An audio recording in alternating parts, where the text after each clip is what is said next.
How do the things that we've been doing so far in this module look in Python?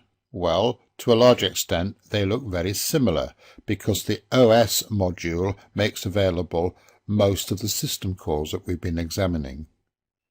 For example, there's the stat method, which does a stat on a file. It returns a stat result instance, which is actually a Python class, but its members are substantially the same as the stat structure that we've examined.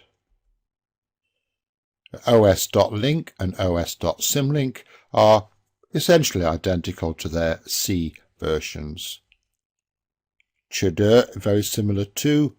getCwd in Python is actually a little simpler because it returns a string. There's no need to pre-allocate a buffer and pass in its size.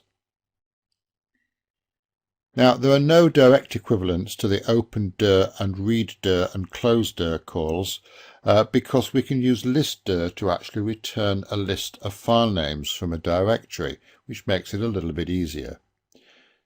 So let's have a look at a Python version of our directory traversal program that adds up the sizes of all the files in the current directory. We begin by importing the OS module to give us access to these methods.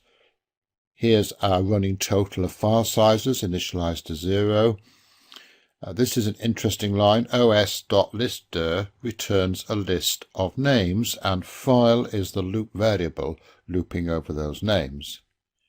Each time around the loop, we stat the file, returning a statinfo class. Notice there's no need to pre-declare that here. It's a dynamically typed language.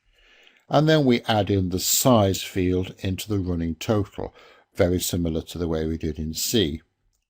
When we fall out the loop, we print out the total.